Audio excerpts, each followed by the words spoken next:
So this talk is called More Myths of Relativity.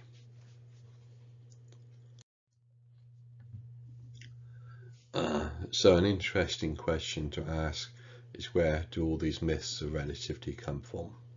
By myths I mean falsehoods. And the answer is, of course, it is what taught to physics students. Physics students are taught things which are not true, and I've dealt with this in some of my other videos before this. What is taught about relativity is wrong.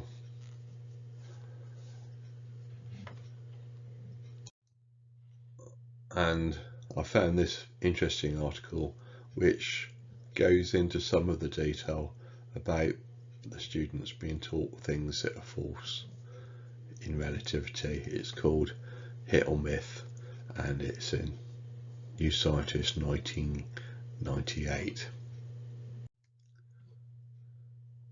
So the article starts off like this, which I'll let you read, and I would disagree with it, but the article itself will disagree with this first paragraph. i.e. the first paragraph, it's stating what is commonly believed, and then points out that this is wrong. So this is the myth of physics. There's a lot of myths being taught about relativity, and unfortunately there's a lot of myths being taught about physics in general, and there's a lot of myths being taught about science in general, and that's unfortunately just the way it is.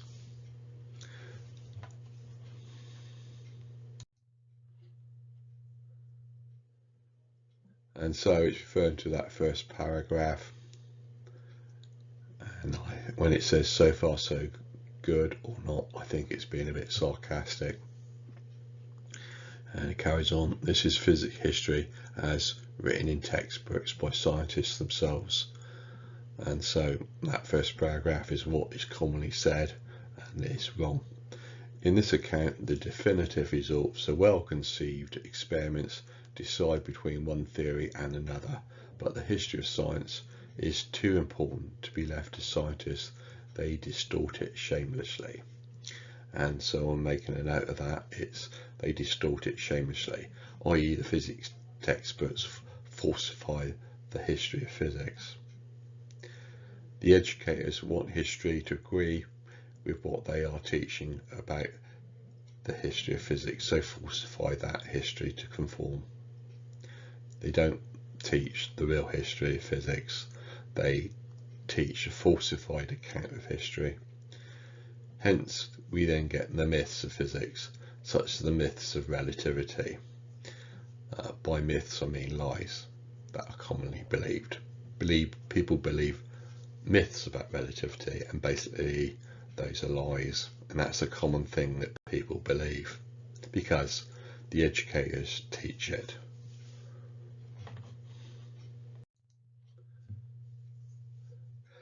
So it's the next bit here, it refers to a book they've written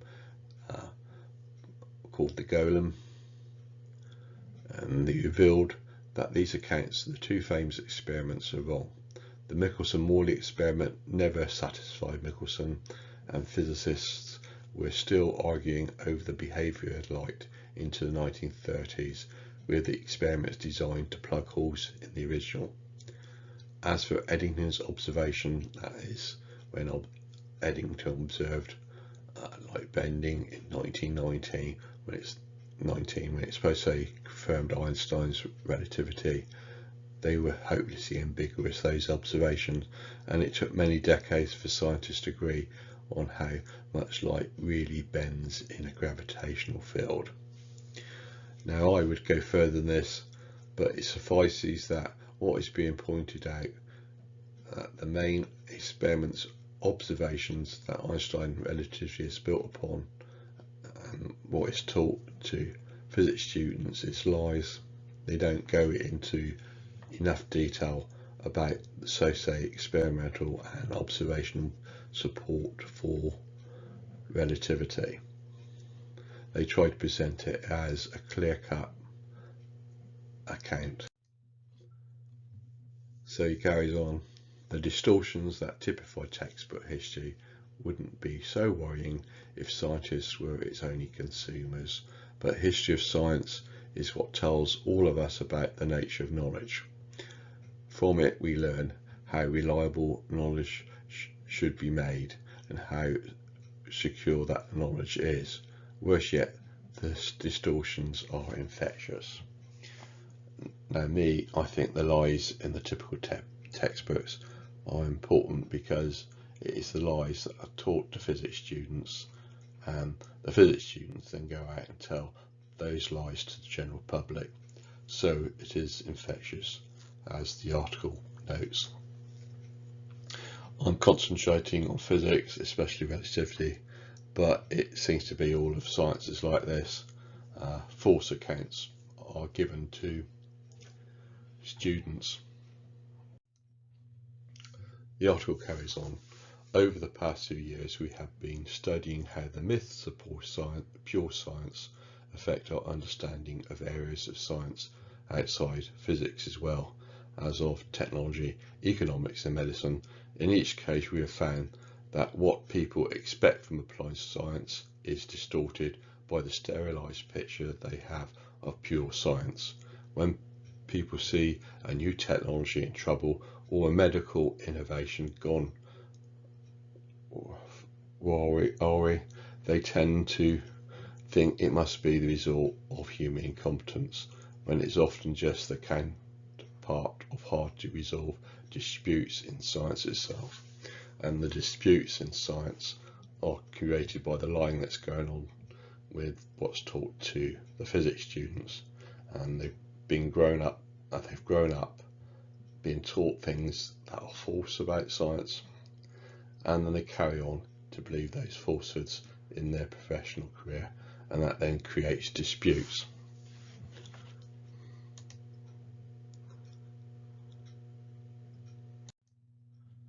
So he's referring to the book The Golem again. Essentially, the chapter on the foundations of relativity touched a nerve in the scientific community. Some critics distorted what we said and displayed more anger than intellectual curiosity.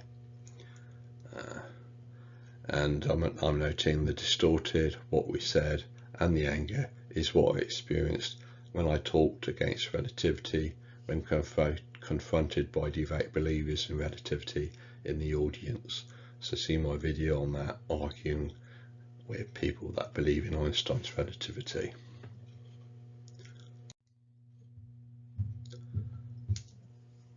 And he notes that, but others made sensible criticisms. Among these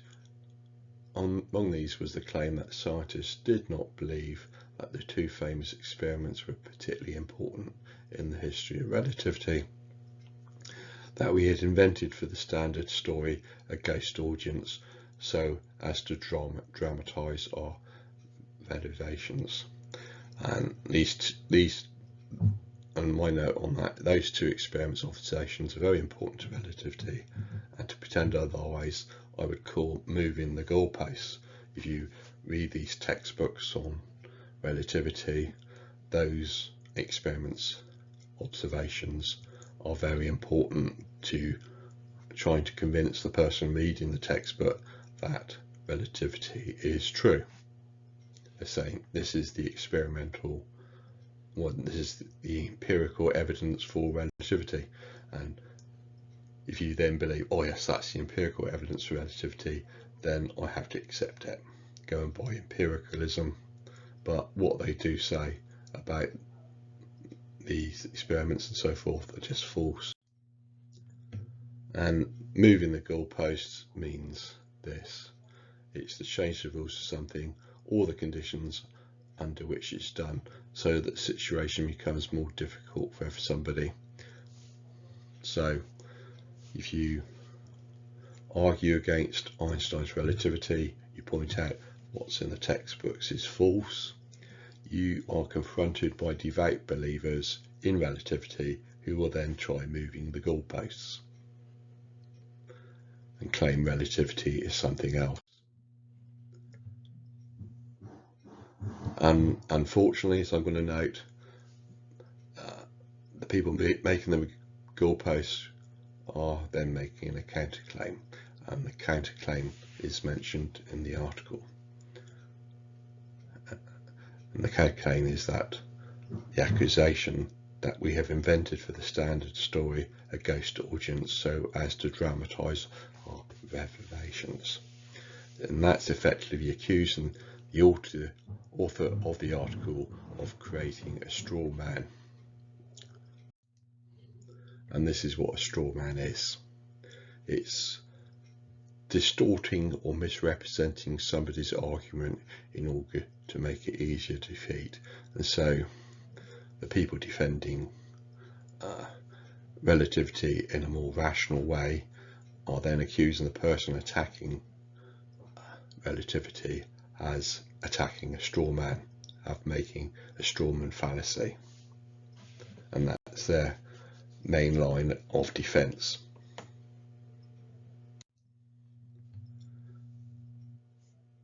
That, and now I'm noting, that is unfortunately the comeback of those moving the goalposts to accuse the people attacking as attacking a straw man.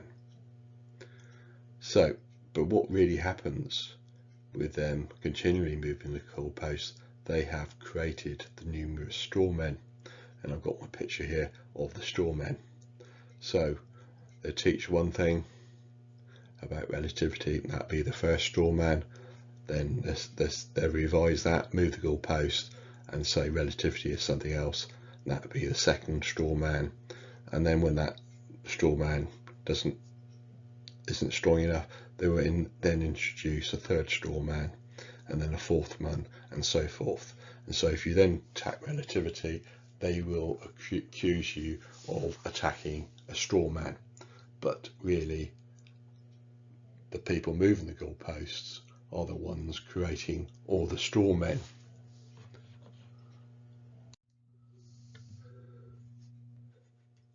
First, they will say their theory is one thing, which is the first straw man. Then they will move the goalposts and say the theory is something else, which is the second straw man, and then so forth. They just keep moving the straw man, just create more and more straw men. Then, after creating all these straw men, they will have the cheek to accuse it as being the fault of the person attacking these straw men.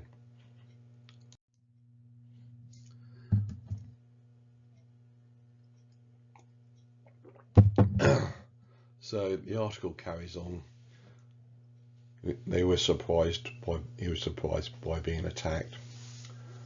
Surprised by this, we surveyed some textbooks to see what scientists were telling their students about the history of relativity. We found that there were one or two scientists who had described the experiments with care.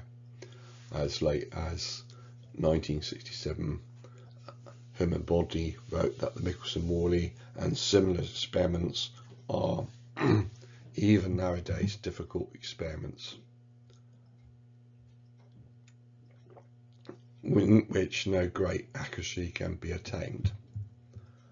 And unfortunately my voice is going.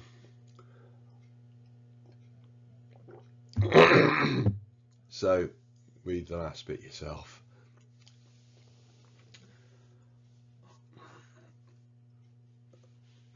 So it doesn't say what textbooks are the good ones and which are the bad ones. So I disagree upon that issue. No textbook is good as far as I've seen, and all the textbooks are creating straw men of various type. So thus I will end the article here, because this is where I'm diverging from what he's saying. And basically his point is what is being taught to students is false. And I agree with that. But how false?